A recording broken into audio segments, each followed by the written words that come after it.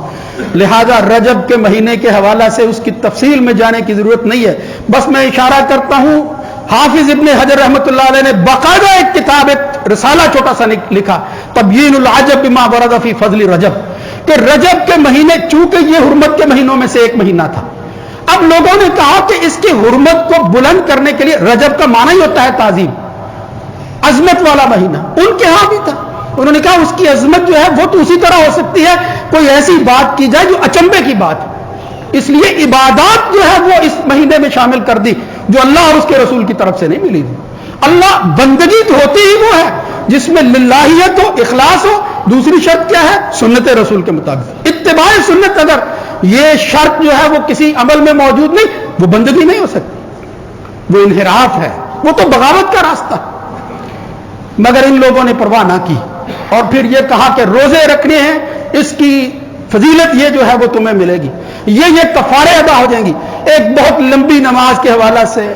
یہ کہا جاتا ہے صلاۃ الرغائب، اس مہینے کے شروع ہوتے ہی یہ رات کے وقت جو ہے جو آدمی 12 رکعتیں پڑھتا ہے وہ 12 دفعہ جو ہے وہ سورہ اخلاص پڑھتا ہے، انا انزلنا سورہ قدر 3 دفعہ پڑھتا ہے، پھر 70 دفعہ جو ہے وہ بعد میں درود پڑھتا ہے، یعنی اس طرح لمبی روایتیں بیان کرتے ہیں، اور آخر میں یہاں تک کہا کہ اگر کوئی بندہ ما من عبد ولا امۃ صلی، جس بندے اور بندی نے غلام ہو یا لونڈی ہو، یعنی اللہ کا بندہ ہو مرد ہو یا عورت، جس نے بھی یہ نماز ادا کی غفر اللہ لہ، اتنا ثواب اس کو ملتا ہے کہ اللہ تعالیٰ جمیع ذنوبہ، اس ایک نماز کی وجہ سے اس کے تمام گناہ معاف کر دیتا ہے۔ اب یہ دیکھو اس میں کشش کتنی ہے، بالخصوص وہ لوگ جو فرض نماز ادا نہیں کرتے، اس طرح کی رسومات کے نام سے عبادتیں ضرور کرتے ہیں۔ آپ دیکھ لیں ہمارے سامنے لمبی لمبی نمازیں پڑھیں گے اور پھر اس کے اندر یہ روایت جو گھڑی گئی اس میں یہ حصہ ہے کہ آدمی اپنی جو حاجت بھی اس نماز کے بعد پیش کرے گا وہ پوری ہو جائے گی۔ اب یہاں حاجات کے غلام ہیں، ہم ہر وقت خواہش کرتے رہتے ہیں فلاں مسئلہ میرا جو ہے وہ پیسے کے حوالے سے جو ہے وہ پھنسا ہوا ہے وہ نکل جائے، میں جو ہے وہ فلاں طرح کی جو ہے وہ رعایت مجھے مل، یعنی خواہشات اور حاجات پر ہم جی رہے ہیں۔ تو جب ایک عمل کرنے سے حاجت پوری ہو جائے، اور یقینی فرمایا حاجت میں شک بھی کوئی نہیں،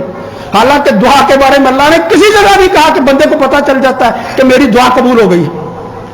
یعنی وہ عمل ایسا ہو جائے، اب اللہ کے ہاں اس کی کیا حقیقت ہے وہی بہتر جانتا ہے۔ بظاہر اگر اچھی دعا ہے اس کی قبولیت کی کوئی شکل نظر آ جاتی ہے، مطلب وہ ایک مخصوص پیرائے میں وہ بات ہے،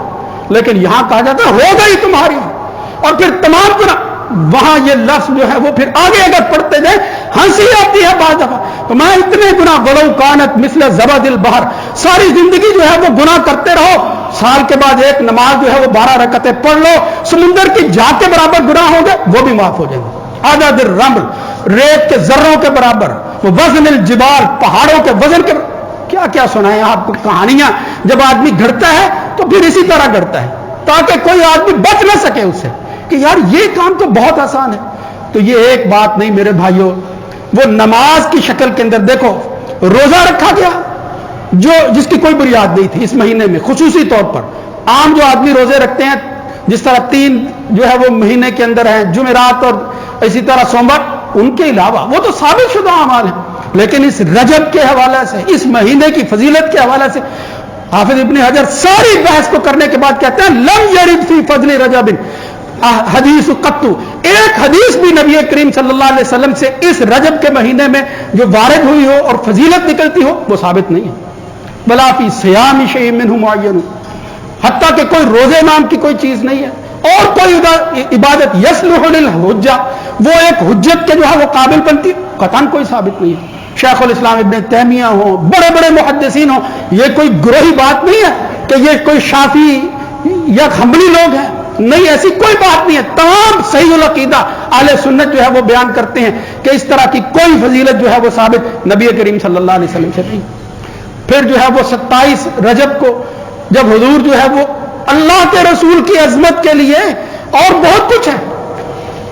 اور یہ بھی فضیلت سے کم نہیں ہے کہ اللہ تعالیٰ اپنے اس بندے کو آخری نبی محمد الرسول اللہ صلی اللہ علیہ وسلم کو آسمانوں پر لے گیا، اسرا اور معراج ہوا، بڑی عظمت ہے، اس کا کوئی مقابلہ نہیں ہے، ہم فخر کرتے ہیں اس پر، لیکن اس دن کے حوالے سے کوئی عبادت جو ہے وہ اٹیچ کر دی جائے،